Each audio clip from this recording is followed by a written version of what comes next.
Hai, ketemu lagi dengan channel ini dan kali ini kita akan membahas ya tentunya cara berternak entok ya.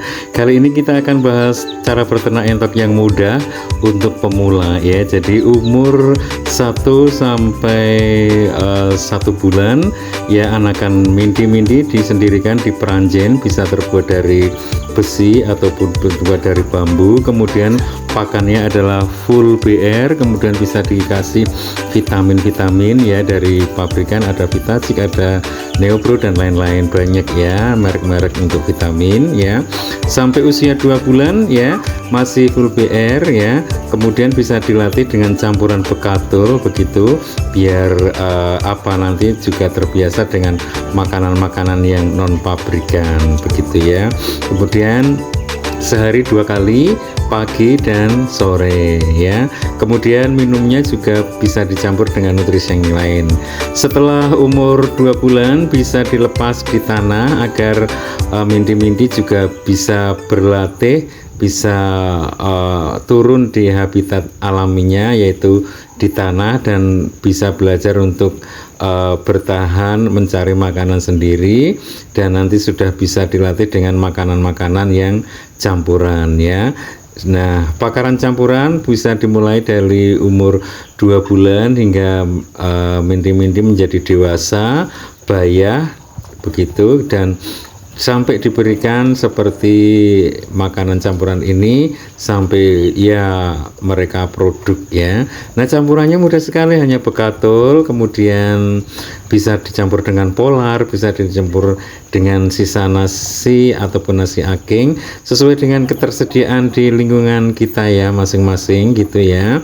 Dan campuran pakanan pabrik ini tidak perlu banyak-banyak, yang penting entoknya sudah mau lahap makan itu sudah cukup dan sudah bisa nutrisi. Nah, tergantung larinya. Kalau untuk menggemukkan memang mungkin perlu diberikan makanan yang cukup berkualitas, sedangkan yang untuk produk ya, ini untuk indukan jangan dibuat terlalu gemuk ya, karena nanti akan ya kesulitan ketika kawin ya, dan kegemukan ini juga akan ya sedikit mengganggu. Tapi kalau untuk arahnya adalah potong itu bagus ya. Nah, setelah makan ya pagi dan sore ya, ini sambil bermain-main bisa dimandikan ya.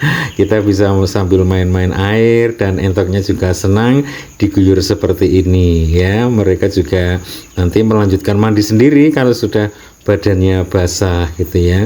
Ini selain menjaga kebersihan entok itu sendiri, ini juga kalau di kandang saya sekaligus untuk membersihkan kandang ya. Jadi kotorannya mudah hilang dan tidak menumpuk, tidak menimbulkan bau amonia. Kadang bau amonia ini akan menimbulkan penyakit pernapasan pada entok-entok ya. Nah, kalau kandangnya bersih, tidak banyak kotoran, tidak muncul gas amonia, entoknya juga akan sehat ya, seperti itu ya.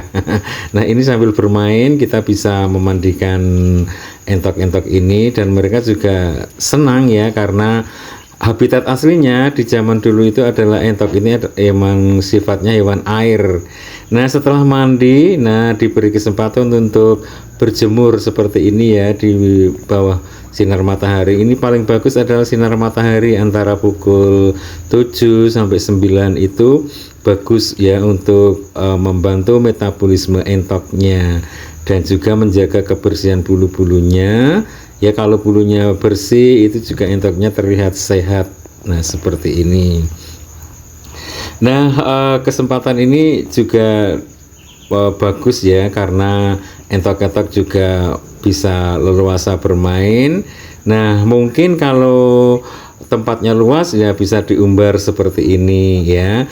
Nah, usahakan kalau kandangnya tertutup itu sirkulasinya udaranya juga bagus, juga bisa mendapat sinar yang cukup sehingga di kandang itu tidak pengap dan juga tidak menimbulkan virus atau penyakit bakteri ya, karena sinar matahari ini bagus dan penting.